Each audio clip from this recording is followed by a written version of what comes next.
अजय जी, क्योंकि एक बयान आया अचानक से, फर्स्ट फेज में प्रधानमंत्री अलग अलग मंचों से बात करते थे कि हमने 10 साल में ये काम किया, हम आगे क्या करेंगे। 2047 विजन की प्रधानमंत्री बात करते थे, डेवलप कंट्री कैसे बनेंगे।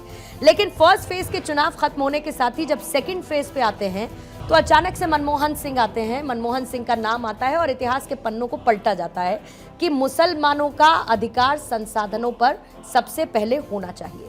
और उसके बाद पूरा पॉलिटिकल सिनेरियो और एक नैरेटिव चेंज हो जाता है, जिसके बाद इसी पर वार पलटवार होने लगते हैं।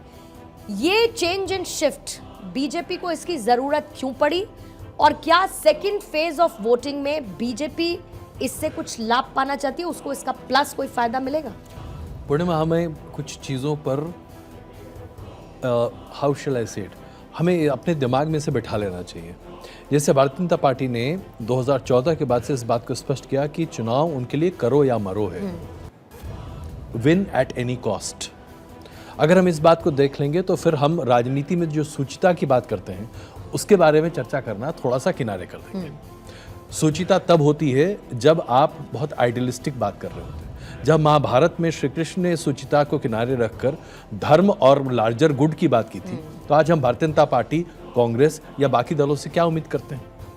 तो ये एक जो हमारा कांस्टेंट कॉन्फ्लिक्ट है कल्चरल वर्सेस रियल पॉलिटिक्स का, इसको किनारे कर देना चाहिए।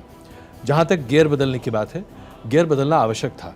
आप फेज 1 में जाहिर सी बात है आप इसी मैंडेट के साथ आ रहे थे कि हम 400 पार जा रहे हैं, हमने बहुत अच्छा काम किया है, जो काम किया है उसके आधार पर हम आपको गारंटी देते हैं कि आगे भी उसको डिलीवर करेंगे।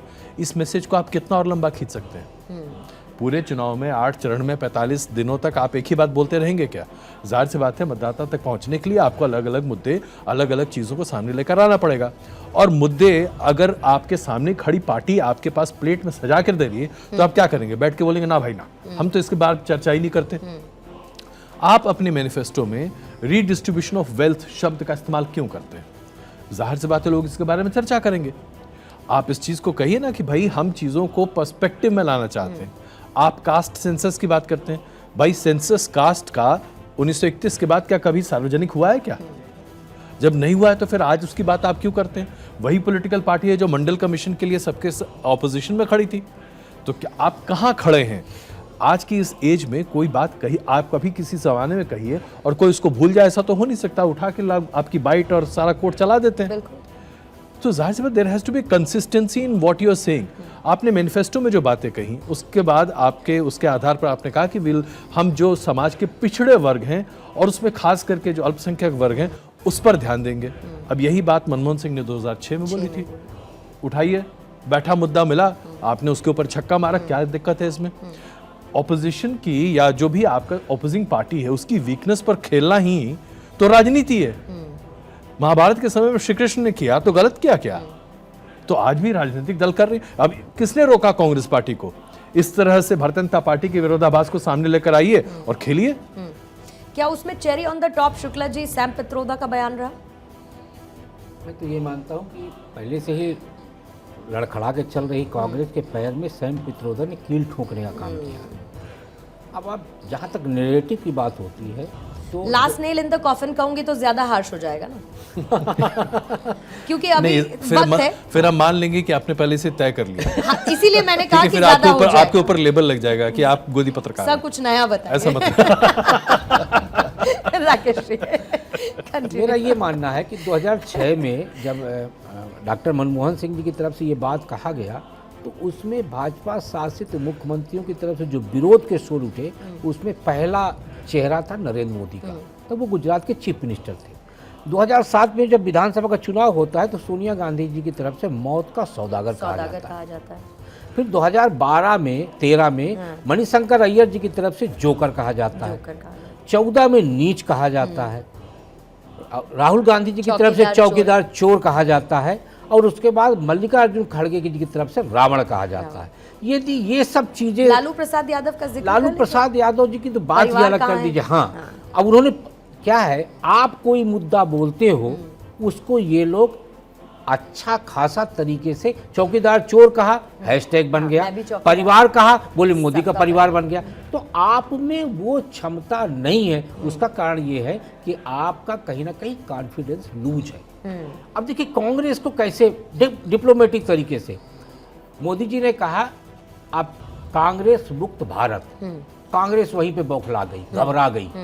उसके बाद मोदी जी की तरफ से और भारतीय जनता पार्टी की तरफ से नैरेटिव दिया गया एनडीए 400, भाजपा 370। ये सबको पता है कि यदि आपको 303 सीटें रखना है अपने पास तो एक बड़ा लक्ष्य रखना पड़ेगा। भारतीय जनता पार्टी कोई नई बात नहीं कर रही है, इसके पहले भी स्टेट में उसने टारगेट तय किया।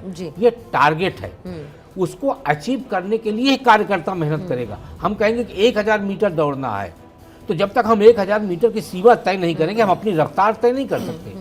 वही राहुल गांधी कहते हैं कि भारतीय जनता पार्टी 150 पे सिमट जाएगी, आप कितना पाओगे अभी हम अपना आंकड़ा नहीं बताएंगे। तो आप दोनों में अंतर देखिए ना, भाजपा डंके की चोट पे बोलती है इतना, कांग्रेस कहने में संकोच करती है। तो ये जो है ना कहीं आपकी हताशा और घबराहट को प्रदर्शित करती है। आदिति, ये कितना बड़ा साइकोलॉजिकल इम्पैक्ट या साइकोलॉजिकल प्ले कहेंगे बीजेपी की तरफ से जब 400 पार का, क्योंकि मुझे याद है आप और मैं डिस्कशन कर रहे थे तो आपने खुद कहा कि अब किसी ने इस बारे में बात करना छोड़ दिया है कि बीजेपी हारेगी क्या।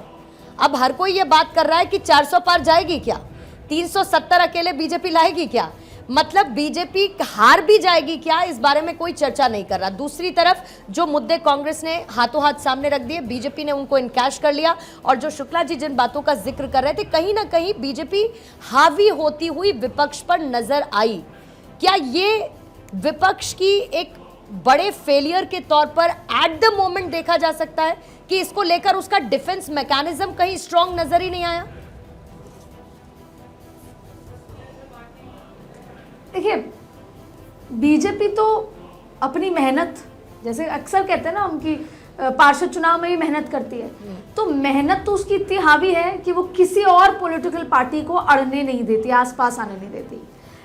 स्ट्रैटेजी, अब देखिए आज किस्मत भी अच्छी है, 300 पार का 400 पार का नारा दिया, ऐसा नैरेटिव सेट कर दिया कि हार की बात ही नहीं होती थी। उसके अलावा देखिए राम मंदिर, उसके अलावा आज आपने एक जिसका जिक्र करना ज़रूरी है, आज जो ट्वीट किया गया है प्रधानमंत्री मोदी द्वारा पिछले 60 साल का जो पूरा खास तौर पे यूपीए में जो हुआ, आप एक बार जब उस वीडियो को देखेंगे तो आपका दिमाग as a voter, as a citizen थोड़ा सा डिस्टर्ब हो जाएगा कि हमारे साथ क्या हुआ था। एक बार फिर उसे याद दिलाया गया। On the top, cherry on the cake, supreme court का आज ये आ जाना, क्योंकि अक्सर ये होता है ईवीएम पे तो चर्चा होती है, विपक्ष आरोप लगाता ही है, तो सुप्रीम कोर्ट का ये जिस तरह का याचिका खारिज कर देना, तो नरेंद्र मोदी ने कहा कि आज लोकतंत्र की जीत हुई। इन सब के बावजूद भारतीय जनता पार्टी को आता है कैसे स्ट्रेटेजाइज करना है, इन सब के बावजूद दोनों ही पॉलिटिकल पार्टी के लिए बात कहनी आज जरूरी है। ये पब्लिक है, ये सब जानती है, और ये मैं इसलिए कह रही हूँ, आपने फर्स्ट फेज की बात करी, विकास की बात हुई, फर्स्ट फेज में वोटिंग हुई बहुत कम, यानी कि ज्यादातर जनता ने उस विकास की बात को इस बार एक्सेप्ट नहीं किया। फिर हम आए सेकंड फेज तक आते आते हिंदू, राम रहीम, जातिवाद और आपने मंगलसूत्र, तमाम बातें हुई। सेकंड फेज की वोटिंग भी बहुत खास नहीं हुई, यानी कि वोटर ने इसको भी बहुत ज्यादा पसंद नहीं किया। अब थर्ड फेज में क्या होता है देखते हैं। भारतीय जनता पार्टी तैयारी रखती है तो थर्ड फेज में कुछ और होगा, लेकिन कहीं ना कहीं वोटरों को ये मुद्दा एक्साइट नहीं कर रहा, उत्साहित नहीं कर रहा कि वो घर से निकले। वोटर साइलेंट है, पता नहीं क्या चाहता है, लेकिन भारतीय जनता पार्टी की स्ट्रैटेजी और मेहनत में कोई कंपैरेटिव और ये साइलेंट वोटर ऐसा है अदिति, इस साइलेंट वोटर को लेकर कब क्या किस तरीके की सूरत बदलती हुई नजर आए ये समझ में नहीं आता है। लेकिन कौशिक साहब, जिसका अभी अदिति अभी जस्ट जिक्र कर रही थी, जो बीजेपी की स्ट्रैटेजी है और जिन मुद्दों को सामने रखा गया, राहुल गांधी इस पूरी परिस्थितियों के बाद भी ये स्टेटमेंट आज दे देते हैं कि प्रधानमंत्री मोदी कुछ घबराए से लगते हैं, कुछ दिन बाद मन से आंखों से आंसू आ जाएं तो कोई बड़ी बात नहीं होगी। ये कॉन्फिडेंस इस स्टेज में राहुल गांधी के अंदर कहां से, किस आधार पर आ रहा है? देखिए, कांग्रेस पार्टी खुद में अपने दो पार्टों में फंसी हुई दिखाई देती है। राहुल गांधी कई बार बड़ी मजबूती के साथ, कहने में कोई गुरेज नहीं है हमें, कई बार राहुल गांधी चाहते हैं कि एक जिम्मेदारी तय की जाए, जिसको जो भी दिया जाए, यदि वो खरा उतरता है तो अच्छी बात, खरा नहीं उतरता है तो फिर दूसरी बात होनी चाहिए, पनिशमेंट दिया जाना चाहिए। और पनिशमेंट क्या, बदलाव की बात वो करते हैं। सचमुच में राहुल गांधी आज के वक्त के जैसे वो राजनीति करना चाहते हैं। एक धड़ा ऐसा है जो यहाँ बात भी हो रही थी कि कई सारे वरिष्ठ नेता ऐसे हैं जिन्होंने अपने पूरे जीवन काल में एक पार्षदी तक का चुनाव नहीं लड़ा उन लोगों ने, और बड़ी मजबूती से बड़े अच्छे अच्छे जगहों पर रहे, बड़े अच्छे अच्छे पदों पर रहे। आपको एक बात सोच लेनी होगी कि आपको लड़ना किससे है, तो भारतीय जनता पार्टी से। पहली बात, शब्दों की मर्यादा, तोल मोल के बोलने की बात होनी चाहिए। आप कुछ भी बोलते हैं, भारतीय जनता पार्टी पकड़ लेती है उसको। तो जिस चीज़ में वो माहिर है, कम से कम उस लाइन पे तो नहीं जाना चाहिए आपको। जब आप धर्म की बात करते हैं तो कांग्रेस पार्टी अब एक धड़ा ऐसा भी है उसमें कि सॉफ्ट हिंदुत्व की बात करने लगा है। अब सवाल ये है कि जब हिंदुत्व की बात होगी, भारतीय जनता पार्टी एक तरफ, कांग्रेस एक तरफ, दोनों में से लोग किसको पसंद करेगा, ये सवाल पूछने की बात है। तो आप अपने मूल चरित्र से भी हटते हुए और बढ़ते हुए दिखाई दे रहे हैं। तो आपको अपने मूल चरित्र में, कांग्रेस का जो मूल चरित्र, और ये बात भी राजनीति में ये दौर आता जाता रहता है। कांग्रेस पार्टी तकरीबन 135-40 सालों के इतिहास में कई बार टूटी, 50 बार से ज़्यादा टूटी है, लेकिन फिर भी पिछले 10 सालों तक वही थी, सत्ता में थी वो। तो कांग्रेस पार्टी समाप्त नहीं होने वाला है, ये हमें कहने में कोई ये नहीं है। लेकिन कांग्रेस पार्टी को यदि मजबूत होना होगा तो सबसे पहले जमीन पे आपको काम करना होगा। आप जमीन पे हैं ही नहीं, देखिए कहीं नहीं है जमीन। अगर जमीन की बात करें शुक्ला जी, आप पहले कह लीजिए फिर मैं एक बात कहना चाहूँगा कि अभी जो अदिति भी बोल रही थी, बड़ी महत्वपूर्ण बात है। आप पहले चरण का चुनाव विकास और भ्रष्टाचार पे लड़े। ये मोदी जी को भी पता है कि विकास के नाम पे वोट न पड़ा है और न पड़ेगा। भ्रष्टाचार का इशू नहीं पड़ेगा। हमारे यहाँ की मानसिकता जो है, इतिहास में हमारे यहाँ की जो मानसिकता है मतदाता की, मैं लेकिन एक पूर्णिमा यंग वोटर के जहन में ये नहीं है कि पूर्णिमा अच्छा जी, ये आप सरकार एक तो बच्चे को, विकास- मैं हमेशा उदाहरण देता हूँ, एक बच्चे का जन्म आप अमेरिका में कराइए, 18 साल तक उसका पालन पोषण वहाँ की संस्कृति में करिए, और 18 साल की उम्र में उसको उत्तर प्रदेश या बिहार के गांव में 8 महीने के लिए रखिए। वो जानने लगेगा कौन कौन जात है। 8 महीने में जान जाएगा, 18 साल कौन भूल जात जाएगा। हो। हाँ, तो ये चुनाव जो होता है जाति और धर्म के नाम पे हो। मोदी जी के पास पता है कि भारतीय जनता पार्टी के पास 3 तरह के वोटर हैं। एक पक्का वोटर, दूसरा दूसरे दलों से आया हुआ वोटर, और तीसरा होता है स्विंग वोटर, जो परिस्थिति देख के चलता है। Seasonal voter. तो आया पक्का गया। वोटर तो उनके साथ आंख बंद करके रहेगा, चाहे मोदी जी अच्छा कहें तो, खराब कहें तो। लेकिन जो दूसरे दल से आया हुआ वोटर है, वो किस लिए आया है? आपके स्वभाव को देखते हुए। और आपका स्वभाव क्या है? हिंदुत्व, उसके लेके आया है। और तीसरा स्विंग करता है। तो जब वो देखेगा कि 2 तरह के वोटर जा रहे हैं, तो 3 से 4% जो स्विंग वोटर है वो आपके साथ जुड़ जाएगा। तो मोदी जी इसीलिए अपना मूल स्वभाव अपने उन मतदाताओं को बताने के लिए ही प्रधानमंत्री जी का लेके आए कि जनसंख्या नियंत्रण कानून हम नहीं छोड़ेंगे, सीए नहीं, यूसीसी एनआरसी नहीं, यूसीसी नहीं, यानी आप हम पे जो विश्वास किए उस विश्वास को कायम रखिए, हम उसी एजेंडे पे चलेंगे। ये ठीक है, भ्रष्टाचार और विकास हम बोल रहे हैं, 47 तक हम भारत को विकसित करेंगे, लेकिन इसके साथ चलते हुए 1989 में पहली बार भारतीय जनता पार्टी के घोषणा पत्र में 3 इशू आए थे, राम मंदिर, धारा 370 और जनसंख्या नियंत्रण। 2 इशू फाइनल हो चुका है, तीसरा 24 से 29 के बीच में आएगा। तो सबसे बड़ी बात ये है कि आप ये तो स्पष्टता के साथ बढ़ रहे हो ना कि हम जो कहते हैं वो करते हैं। हाँ, मोदी की गारंटी। मोदी की गारंटी। तो हिंदुत्व के पीछे चलने वाले लोग छोड़ने की स्थिति में ना रहें, इसलिए प्रधानमंत्री जी की तरफ से ये स्कोर किया। आप अपने कोर वोट बैंक को नहीं छोड़ सकते। और शुक्ला जी की बात को अगर मैं थोड़ा सा आगे बढ़ाऊं, इस देश में जैसे हमने बात की कि भ्रष्टाचार के मुद्दे पर क्या हुआ, भ्रष्टाचार के मुद्दे पर एक बार वीपी सिंह ने सरकार गिरवाने में मदद की, और उसके बाद जो हुआ हमने देखा। उसके बाद गठबंधन की राजनीति रही। उसके बाद अगला दौर आप अगर देखें वैसे तो अन्ना आंदोलन के समय शुरू हुआ था, जिसकी परिणति आप दिल्ली में देख रहे हैं, जहां आज भारतीय इतिहास में पहली बार एक मुख्यमंत्री बीते 1 महीने से जेल में बैठा और आज भी मुख्यमंत्री है। लेकिन उसकी ये चर्चा भ्रष्टाचार आंदोलन है भारत नहीं, का। लेकिन उसकी चर्चा सर उस तरह से हो रही है क्या? अरविंद केजरीवाल, उनकी पार्टी जो एक नैरेटिव सेट कर रही थी कि अरविंद केजरीवाल शहीद हो गए हैं, है ना? अरविंद केजरीवाल एक वो विक्टिम काइंड ऑफ सिंपैथी कितना भी कर चर्चा लें, हो रही है आप क्या? लेकिन अलायंस का इंपॉर्टेंट पार्ट इस चीज को हिंदुस्तान से अलग नहीं कर सकते। और हमें एक बात और मान लेनी चाहिए, सुविधा शुल्क देने की आदत हम सबको पैदाश होने के साथ ही हो जाती है।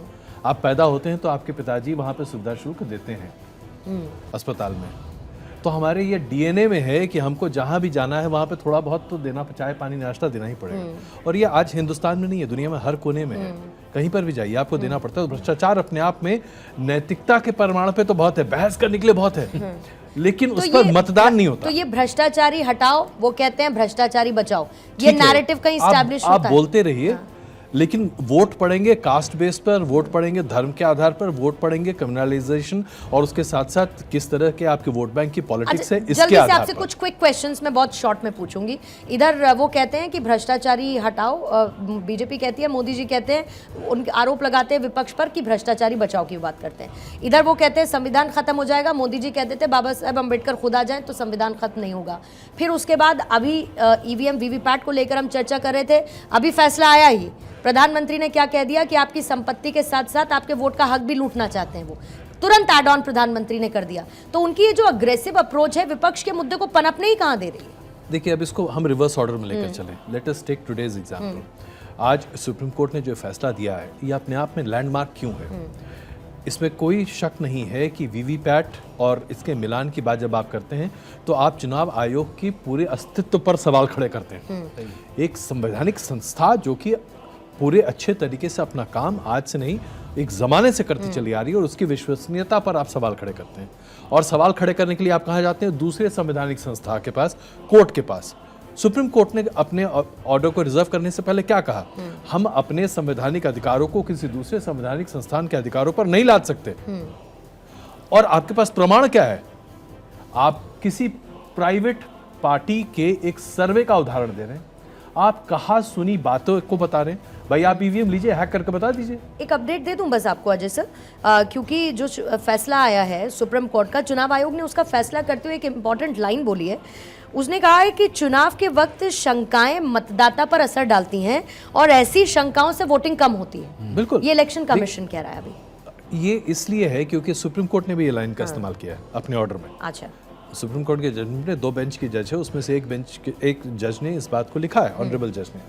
आप देखिए, जब भी चुनाव होते हैं, अरे यार ये तो मैनिपुलेटेड है, हर चीज इस देश में मैनिपुलेटेड। अगर सब कुछ, एक अच्छी बात उसमें हम भी देख रहे थे, अच्छी बात यह है कि यदि किसी भी पार्टी को लगता हो ऐसा कि हमारे साथ गलत हुआ है, 7 दिन का मोहलत है, जाइए जाके तो 7 दिन का मोहलत है, ईवीएम सुरक्षित है। आपको वो चार्ज देना पड़ेगा, जो चार्ज तो लगेगा अब आप लगता दोबारा है, अब आपको लगता है कि कराइए। ईवीएम नहीं होगा? नहीं, देखिए, ईवीएम तो भारतीय जनता पार्टी के खुद राष्ट्रीय प्रवक्ता ने इतनी मोटी किताबें लिख मारी थी ईवीएम की, तो ये तो चलता है। वो विपक्षी पार्टी तो अपना, but fact of the matter is कि देखिए, आपको अल्टीमेटली आप कितना संशय उठा सकते हैं। अब इसी से आप यहीं से ईवीएम के इस पूरी बहस से आप चले जाइए लोकतंत्र खतरे है की बहस पर। अब ये लोकतंत्र खतरे में है बहस, मुझे ऐसा लगता है, Shukla ji please correct me if I am wrong, ये पहला मौका है बीते 10 साल में जहां मैंने देखा है कि भारतीय जनता पार्टी ने पहले अपनी पिच तैयार की, फिर विपक्ष ने आकर वहां पर एक गेंद मारी और फिर भारतीय जनता पार्टी को डिफेंसिव में जाना पड़ा। भारतीय जनता पार्टी ने कहा भाई 400 पार। 400 पार किस लिए चाहिए? 28 नेता हैं भारतीय जनता पार्टी के जिन्होंने कहा कि 400 पार तो संविधान में मूलभूत परिवर्तन कर देंगे। ठीक है, बड़बोलेपन सैम पत्रोदा अकेले थोड़े ही हैं, बीजेपी में बहुत भी सारे बहुत हैं, सैम अंकल, हर कोई है भाई। एक सांसद मंत्री कर्नाटक में जाके बोला है। अच्छा, पब्लिक और सभा ये में इनहेरिटेंस टैक्स वाली बात भी, अभी सैम एक सेकंड इसको पित्रोदा- कंप्लीट कर लेने हाँ, दीजिए, जयंत क्योंकि चौधरी- ये दिलचस्प इसलिए है क्योंकि फिर भारतीय जनता जयंत पार्टी सिन्हा को माफी समझ चाहूंगी। में आया कि अगर हमने 400 पार का नारा बहुत ज्यादा चिल्लाना शुरू किया तो लोग इसको चिपका देंगे, भाई 400 पार इसका मतलब ये तो सब कुछ उड़ा देंगे। इनके पास absolute power, and absolute power corrupts absolutely. इसीलिए भारतीय जनता पार्टी को पहली बार मैंने देखा है 10 साल में कि उन्होंने अब ये नारा धीरे से ठंडे बस्ते में डाल दिया। और एक अब बार सिर्फ फिर मोदी अब की बार सरकार। फिर से मोदी सरकार। देखिए, इसको कहते हैं स्ट्रैटेजी। हाँ। यहीं पर अगर अभी कांग्रेस होती, आप देखते कितनी लड़खड़ाती। नहीं, हम उस बयान को ये नहीं करते हैं, हम ऐसा नहीं करते, हम वैसा नहीं करते। This is called real politics. So they do it and this is for the first time. अब जैसे अभी आपने जयंत कहा सिन्हा। इनहेरिटेंस टैक्स वाला, it is so beautifully narrated. कल अपने शो में मैंने यही बात सामने रखी। Shukla ji please correct me on this one also. एक भावनात्मक मुद्दा आपने कहा कि हम वेल्थ रीडिस्ट्रीब्यूशन और सारी बातें आपने सामने रखी, मैनिफेस्टो में लिखा हुआ है, और दूसरी तरफ एक भारतीय को आप कह रहे हो कि भाई एक बाप जितना भी संपत्ति जमा कर ले, सब कुछ कर ले, बेटा को देने से पहले 10% इधर। बाप तो मर जाएगा हार्ट अटैक से। ये आपने बहुत तो ही फिर भी 10% कम बोला। मैं ऐसे जब I'm जब just for the America example का कह रहा हूं। उदाहरण देते हैं तो 55% में तो फिर अमेरिका में क्या भी होगा? सिर्फ 6 राज्यों में है हाँ, ऐसा। 6 राज्यों में है। 6 राज्यों में है बिल्कुल, और उसमें भी 10% से 50% तक है।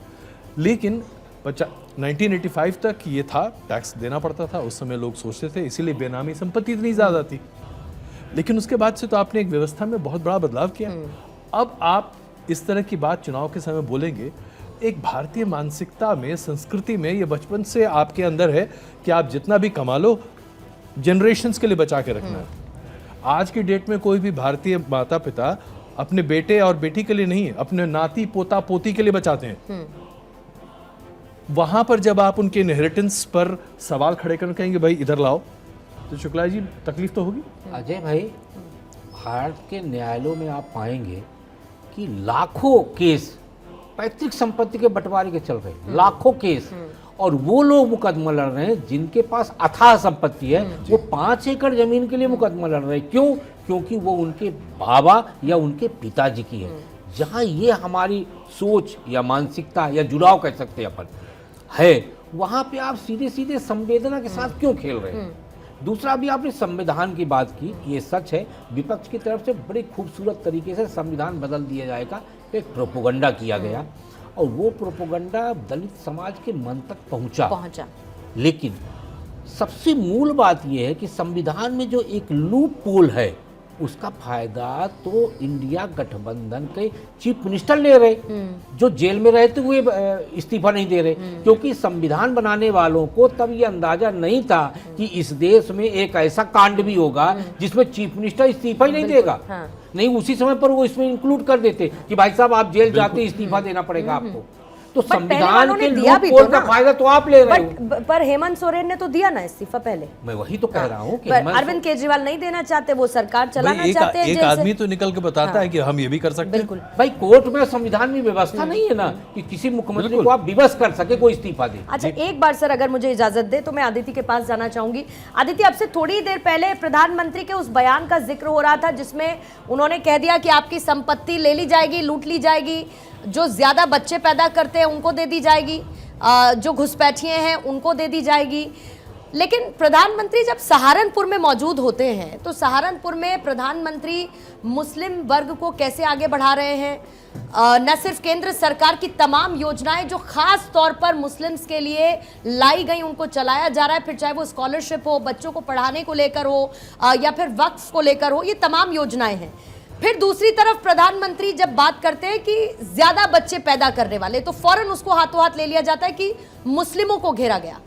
ये बैलेंस एक्ट है या ये इम्बैलेंस एक्ट है? मैं ये समझना चाहती हूँ, एक नॉर्मल सिटीजन होने के नाते इस्टेब्लिश क्या होता है? बीजेपी ये मान रही है कि मुसलमान उनको वोट नहीं देंगे, या बीजेपी ये मानती है कि हम अच्छी योजनाएं चलाएंगे तो मुस्लिम भी हमको वोट देंगे?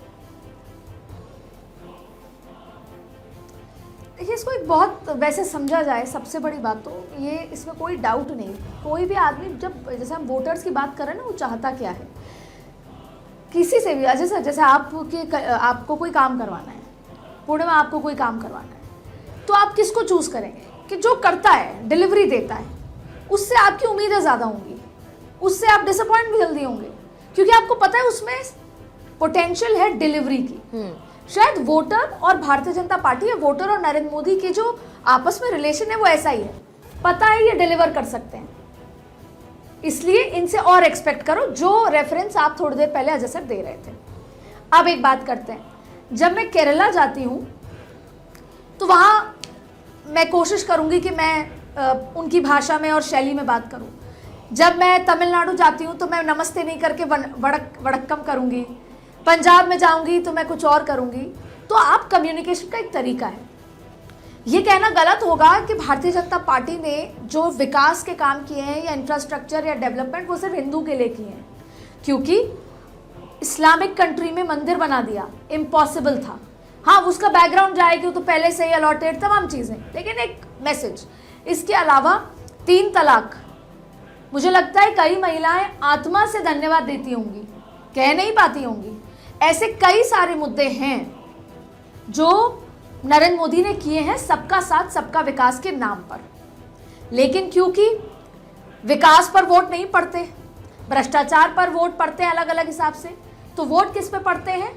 धर्म पे और जाति पे, क्योंकि वोटर इसी पे वोट करना चाहता है। तो ऐसे में आप उत्तर प्रदेश जाएंगे, पश्चिम उत्तर प्रदेश जाएंगे तो आप वहां कैसे बात करेंगे? आप पोलराइजेशन की बात करेंगे, जाट, तमाम चीजें, मुस्लिम। आज बिहार में जहां पे चुनाव थे वहां सबसे ज्यादा आबादी मुस्लिम थी, आप वहां अलग तरीके की बात करेंगे। आप राजस्थान में आएंगे तो आप हिंदू मुस्लिम की बात करेंगे, क्योंकि आपको चुनाव भी तो जीतना है।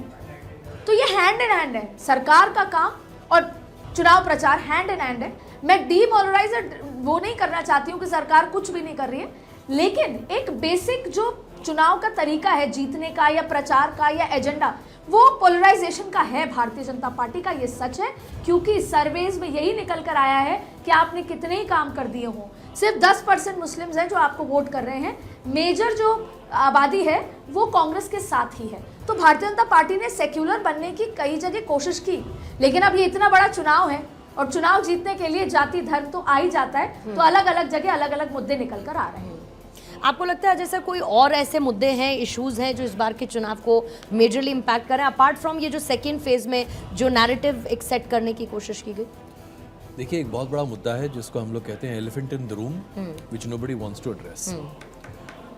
हम कास्ट सेंसस की बात कर रहे हैं, कास्ट के बारे में बात करते हैं, लेकिन इस बात को इग्नोर कर देते हैं कि कास्ट बेस्ड पॉलिटिक्स हमारे देश की एक ऐसी वास्तविकता है जिससे आप अगर नहीं जूझ रहे हैं तो आप उसको संभाल नहीं सकते। और इस बार के चुनाव में भारतीय जनता पार्टी के लिए ये एक बड़ी चुनौती है, क्योंकि 2014 में बदलाव की बयार इतनी ज़बरदस्त थी कि उस समय कास्ट मायने नहीं रखता था। 2019 में राष्ट्रीयता, राष्ट्रवाद और उसके साथ साथ एक बार और बहुत भारी था। और आप देखिए कि एक लंबे अंतराल के बाद करीबन 2009 से 2014 के बीच में भ्रष्टाचार और उसके साथ साथ लेथार्जिक इनडिसाइसिव सरकार, इन तमाम चीज़ों से लोग इतने त्रस्त थे कि उनको लगा कि भाई ये आदमी फैसला तो लेता है, इसको एक बार और मौका दो यार। वहाँ पर फिर कास्ट सब्ज्यूम हो गया। लेकिन आज अब मोदी जी और उसके साथ साथ भारतीय जनता पार्टी के सामने एक बहुत बड़ा चैलेंज है। अब लोग अपनी एथनिक आइडेंटिटी के आधार पर मतदान करने की बात करने लगे हैं, और इसलिए हमको क्या मिला, मेरे वर्ग को क्या मिला, जैसा कि अभी जोशी जी ने कहा, कार्यकर्ताओं में जोश नहीं है, कुछ पार्टियों के अपने एडजस्टमेंट्स हैं उसके आधार पर है। सो ये एक बड़ी वास्तविकता है। इसका फ़ायदा कांग्रेस उठा पाए या ना उठा पाए, लेकिन एलाइज जो हैं दोनों तरफ के, इनको फ़ायदा बड़े पैमाने पर मिलेगा। और अगर ये एलाइज अपने आप को ज़्यादा मजबूत कर पाते हैं, मुझे तो कई बार डर लगता है कि ऐसा ना हो कि डीएमके सबसे बड़ी पार्टी देश की बन जाए। लेकिन अगर ऐसी स्थिति वाकई में हो जाए और कांग्रेस दूसरे नंबर की पार्टी हो जाए, तो ज़रा सोचिए देश की राजनीति कहाँ जाएगी। इसका मतलब तो फिर आप वहीं 1980s की बात कर रहे हैं जहाँ पर गठबंधन की सरकार थी, या फिर सब देवेगौड़ा और इंद्र कुमार गुजराल वाली सरकार की बात करेंगे, अनलेस की चीज़ें खराब हो जाएं। अगर मान लीजिए कि बीजेपी का वोट शेयर कम हो जाए और उसके एलाइज बढ़ जाएं, बीजेपी के लिए हेडेक बढ़ता है ना। आप तो ये एक बहुत बड़ा डायनेमिक्स है। इस एलिफेंट को कौन कैसे कहाँ एड्रेस करता है, ये देखने वाली बात होगी। भारतीय जनता पार्टी की सबसे बड़ी चुनौती आज है कि वो 303 को कैसे रिटेन कर रहे हैं।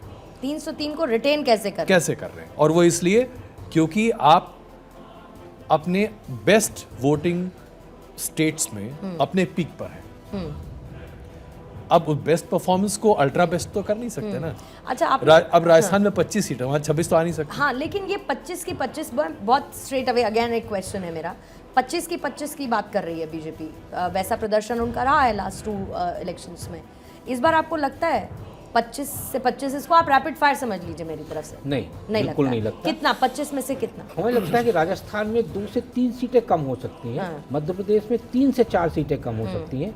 छत्तीसगढ़ में हमेशा से, मतलब पिछले आप समझ लीजिए 30 साल से 35 साल से भारतीय जनता पार्टी का प्रदर्शन श्रेष्ठतम रहा। यानी 11 सीटों में मिनिमम 9 सीटें आई है, 8 नहीं आई वो, मिनिमम 9 पे थी। 9-11, 9-11, 9-11। तो इस बार भी 9-11 का आंकड़ा इसलिए रहेगा कि महासमुंद और राजनांदगांव से कांग्रेस ने अच्छे कैंडिडेट उतारे हैं। भूपेश बघेल राजनांदगांव से लड़ रहे हैं और ताम्रध्वज साहू जो है महासमुंद से लड़ रहे हैं। तो 9-11 का ही रेशियो रहेगा। पिछली बार भी 9-11 का था।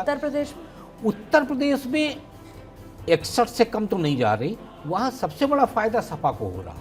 सपा को फायदा होने के 2-3 कारण हैं। पहला कारण तो ये है कि मुख्तार अंसारी का इम्पैक्ट उसको 3 सीटों पे सीधा मिल रहा है। तो आप गाजीपुर जीतेंगे, घोसी जीतेंगे और आजमगढ़ जीतेंगे।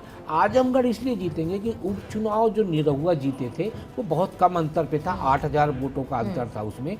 और उस समय पर आपका जो यादव था वो शिफ्ट किया था सपा से भारतीय जनता पार्टी के साथ, लेकिन वो यादव फिर से वापसी कर रहा है सपा की तरफ। नहीं तो 61 से लेकिन ज्यादा की जरूरत है ना बीजेपी को। तो मैं तो कहता हूँ बीजेपी तो जरूरत 75, मैं वो जरूरत में मैं सर जरूरत कह रहे हैं नहीं, 303 मैं ये कह रहा हूँ कि भारतीय जनता पार्टी 75 का टारगेट बना के चल रही है उत्तर हाँ, प्रदेश में। तो कर पाएगी उतना?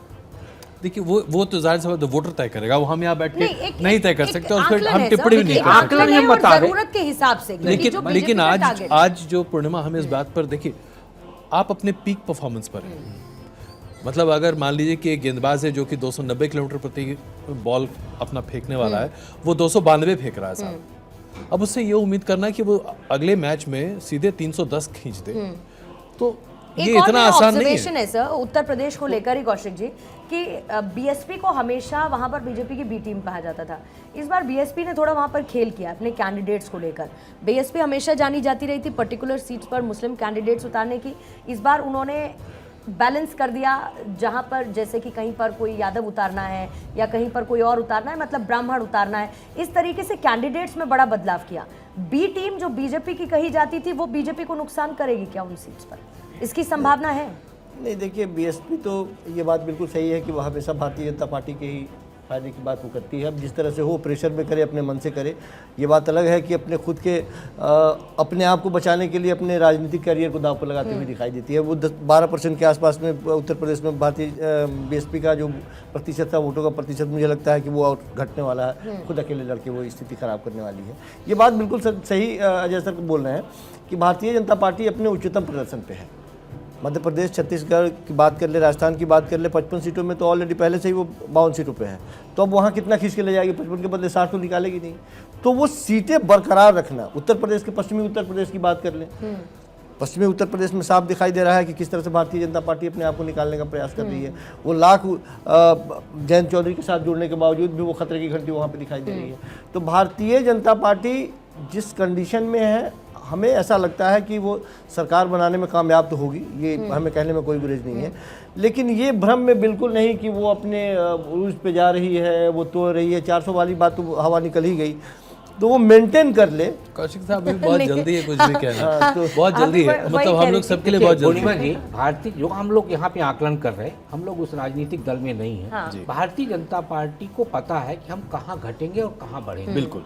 तो वो ये मान के चल रही है। जो हम कह रहे हैं ना कि मध्य प्रदेश में इतनी सीटें, हम ये नहीं कह रहे। हाँ। हो सकता है कल को 28 की जगह पे 29 जीत जाए। बिल्कुल। पर वर्तमान परिस्थितियों हाँ। की हम बात कर रहे हैं कि 2-3 सीटें वहाँ फंसी हैं, 1-2 सीटें फंसी। अब फंसी की बात कर रहे हैं, भाजपा हार ही जाएगी, बिहार हम में ये नहीं कह रहे। बिहार की भी चर्चा कर तो रहे हैं। ये कोई नहीं कह वो- सकता, मतदाता के अलावा वो कोई नहीं कोशिश कर रही जानता। है, वो कोशिश कर रही है कि इन जगहों पर हमें 1-2 सीटों का नुकसान हुआ, उसकी भरपाई तो कहाँ से हम करें? उड़ीसा और हाँ। पश्चिम बाकी बंगाल में जगह, इसकी भरपाई कैसे कर करेंगे? सकें। आदित्य, आपका यूपी को लेकर कोई टेक है क्या, उत्तर प्रदेश की सीटों को लेकर विद 75 टारगेट? बिहार के बारे में भी पूछ लेंगे। हाँ, बस इसके बाद बिहार और मैं महाराष्ट्र को लेकर भी डिस्कस करना चाह रही हूँ।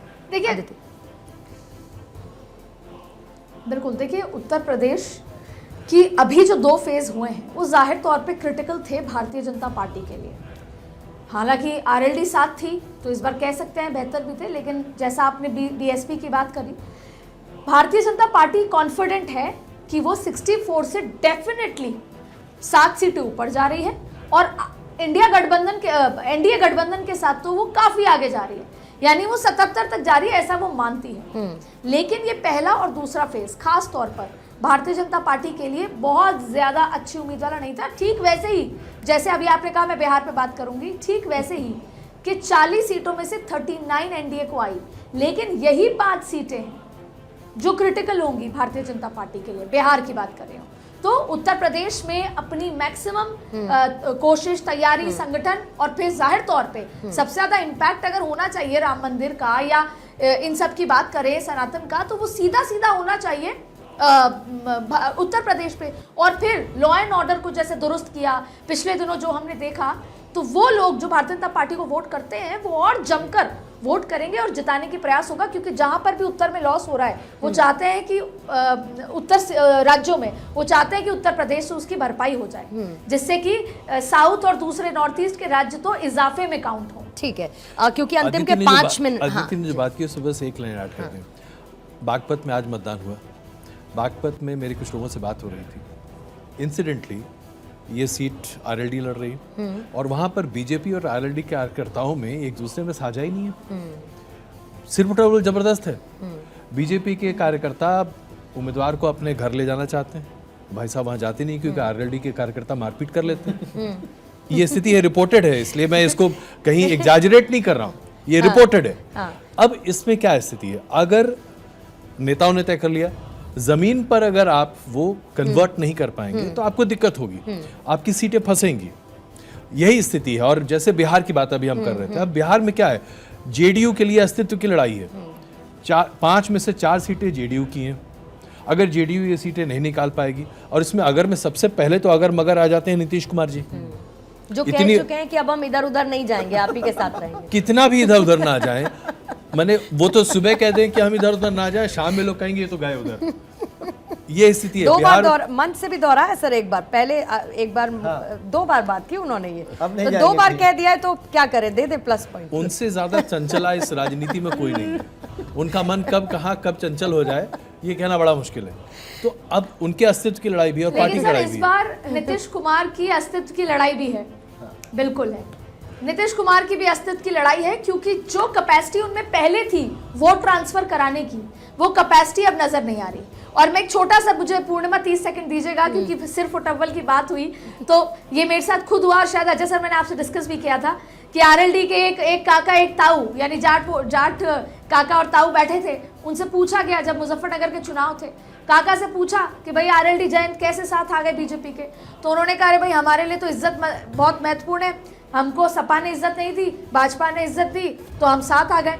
तो ताऊ ने कंधे पे हाथ रखा काका के और बोला कि भैया तुझे याद नहीं है कि इसी संजीव बालियान ने चुनाव हरवाया था अजीत सिंह जी को, और इतना ही नहीं, ट्रिक करके हरवाया था, और साथ में ये कहा कि दिल्ली में जो उनका मकान था उसका जो सामान था वो सड़क पे फेंक दिया था, तो तुझे वो इज्जत याद नहीं। यानी कि वही काका ताऊ जो साथ में सिगार पी रहे हैं, वही ये कह रहे हैं कि हम अलग अलग सोचते हैं, यानी विचार अलग, धारा अलग। तो आप देख लीजिए स्थिति क्या है। लेकिन प्रैक्टिकली स्पीकिंग अजय सर, कार्यकर्ता इस चीज से कैसे नहीं जूझेगा, क्योंकि फैसला ऊपर वाले कर लेते हैं। अभी हम तुम्हारे साथ हैं, अगले चुनाव में हम तुम्हारे साथ नहीं रहेंगे। अभी हम गठबंधन की सरकार बना लेते हैं, आगे चल के हम तुम्हारे साथ नहीं रहेंगे। आज भाई 2 लड़कों की जोड़ी हो जाती है, फिर अचानक से वो 2 लड़कों की जोड़ी बिखर जाती है, फिर उसके बाद लोकसभा, हाँ फिर उसके, तो कार्यकर्ता अपना माइंडसेट, ये हमारी राजनीति की त्रासदी है, इसके अलावा और इसको कुछ नहीं कहा जाए। It's a very unfortunate chapter of Indian politics. लेकिन अगर इसको किनारे भी कर दें, मतदाता इतना आज बेवकूफ़ नहीं है, और ना ही मतदाता इतना आंख बंद करके सोच रहा है। आज मतदाता बहुत क्लियर है कि उसको क्या चाहिए और कैसे करना है। अगर आज मुझे स्कीम्स पसंद आ रही हैं, मुझे वेलफेयर स्कीम्स से फ़ायदा मिल रहा है, वो फ़ायदा मुझे कौन पहुंचा रहा है, मैं उसको वोट दे के आऊँगा। ये क्लियर है। हमने 2019 में ये पैटर्न देखा, 2024 में ये पैटर्न किस तरीके से मैनिफेस्ट करेगा, ये समझने वाली बात होगी। 85 करोड़ मतदाता जो लोग हैं, जिनको अभी मुफ्त में अनाज अगले 5 साल तक और शायद हमेशा के लिए मिलता रहेगा। अब वो कितना बड़ा वोट बैंक है, या क्या लोग उसको टेकन फॉर ग्रांटेड ले लेंगे। जैसा मैंने कहा, भाई आपने नल तो पहुंचा दिया, आगे बचाओ। तो ये सारी तमाम समस्याएं 24 के इस चुनाव के बाद हम इसको बेहतर आकलन कर सकते हैं। लेकिन आज की डेट में इतना तय है कि गोल पोस्ट रोज दिन शिफ्ट हो रहा है, रोज दिन शिफ्ट हो रहा है, और उसमें कोई आकलन, हम चाहे कितने भी ड्राइंग रूम डिस्कशंस कर लें, at the end of the day we are as small student of politics as we began with it. आप जितने भी स्मॉल स्टूडेंट ऑफ पॉलिटिक्स हों, और मुझे पता है कि आपको ये रैपिड फायर जैसी चीज़ें पसंद नहीं आती हैं, आप कहते हैं कि मैं ही क्यों इन पचड़ों में पढ़ूं, लेकिन फिर भी क्योंकि ये कॉफी विद करण नहीं है, इसलिए मैं बच गया। No rapid fire. पर कॉफी विद हॉट पॉलिटिक्स तो है ही ना, तो पॉलिटिक्स के बारे में रैपिड फायर कैसे नहीं होगा। इसीलिए जल्दी से बस 2-3 सवाल आपसे क्विकली लूंगी, क्योंकि लास्ट के 2 मिनट ही मेरे पास हैं। मुझे ये बताइए कि बीजेपी को आप कहाँ पर, विद एनडीए को आप कहाँ पर 24 सीटों के बारे में सीटों के बारे में, ऐसी फिर भी एक ऐसी परिकल्पना आज तक ना मैंने की है ना कभी करता। फलौदा सट्टा बाजार नहीं है सर। सवाल मैं ही नहीं उठता। मुझे No पता था कि comments. आप मुझे कोई सीट No नहीं comments देंगे। ever. आदित्य कोई सीट एक नंबर आप दे अगर पाएंगे कोई क्या मुझे? पत्रकार इस तरह से दावे पे कह रहा है, मैं उनके सामने नमन करता हूँ। आदित्य ने अपना माइंड तो नहीं चेंज कर दिया? दो आपकी चीजें बात हैं, या तो सुनने के मुझे बाद? आपकी आवाज नहीं आ रही, You और are अगर आ रही है तो you Ajay are sir the बड़े हैं, पहले वो कहेंगे। आदित्य पॉलिटिकल एडिटर कैसा होना चाहिए? अदिति नागर शर्मा जैसा होना चाहिए। मैं सिर्फ इतना कह सकती हूँ अभी, और क्योंकि खबर निकालने में आप माहिर हैं तो खबर आप दे कैसे देंगी? शुक्ला सर, कुछ इसको लेकर आपका आकलन है? नहीं करना चाहिए, नहीं करना क्योंकि चाहिए। मध्य प्रदेश में भी हम यही आकलन करके चल रहे थे कि 120 से 125 सीटें विधानसभा में आएंगी, 163 सीटें आई। तो इसलिए हम ये मान के चलें कि 303 को क्रॉस नहीं करेंगे या 303 से कम करेंगे। हम मतदाता के मूड को नहीं भाप जानते, सकते। इसलिए उनके मूड का आकलन मैं करूं ये ठीक नहीं। फिर भी आपसे भी कौशिक जी, मेरा धर्म है आपसे पूछना, तो पूछ लेती हूँ। प्रथम चरण के 10 दिन पहले जो हवा बनी हुई थी, हाँ। जहाँ एक तरफा मामला दिखाई दे रहा था, वो एक तरफा नहीं हो कि इतना जबरदस्त फाइट होगा, किसी ने सोचा नहीं होगा वो दृश्य आपको दिखे। तो ये भी एक, हालांकि इन्होंने कुछ तरीके से अपना इंडिकेट कर दिया, तो ये आपका रैपिड फायर यहाँ खत्म होता है। एक्चुअली कौशिक जी का कांग्रेस के प्रति प्रेम है अभी। नहीं, ठीक है, देखिए विचारधारा है, होनी चाहिए। हाँ, हर तो व्यक्ति की इसलिए होनी थोड़ा- चाहिए। अगर है तो बहुत अच्छी बात है, हम जैसे नास्तिकों की कोई विचारधारा नहीं, तो ये अलग बात है। चलिए सर, समय इसी के साथ खत्म होता है। और हॉट पॉलिटिक्स, कितनी हॉट पॉलिटिक्स। अच्छा, ये तो बता दीजिए, थर्ड फेज कहाँ जाएगा, किन मुद्दों पर जाएगा? कुछ ऐसा आपको लगता है इंडिकेशन? थर्ड फेज का इंडिकेशन आपके सामने आ गया। हाँ, यही कंटिन्यू रहेगा। नहीं, ये और ज्यादा अग्रेसिव, और उसमें Aggressive सबसे हो अच्छी जाएगा। चीज है आपका वोट चुरा रहे हैं। हाँ, वोट चुरा रहे हैं। आज मिलेगी तो मिल गया, आप वोट ये चुरा। देखिए, मोदी फैक्टर जो और है, संदेश खाली और नहीं। उसके साथ संदेश खाली, आ गया है। और एक और चीज है, आप लोग भूल गए, प्रधानमंत्री जी ने कहा मैं सोच रहा हूँ जो पैसे मैंने लिए हैं, वो वापस- सरकार ने लिए हैं, वापस दे दूं। तो 15 लाख देखिए, तो नहीं ये एक है। और जुमला। ये आप मानिए, अभी हमने मिस्टर एनालाइजर हमारे शो में जी। हमने 3M फैक्टर किया था, फिर उसके बाद 4M फैक्टर हुआ, ये 5वां M आज रात का शो है जिसमें मनी फैक्टर है। 15 लाख की बात अलग है, लेकिन अगर ये पैसे आ ठीक गए है। तो सोचिए कितनी बड़ी बात होगी।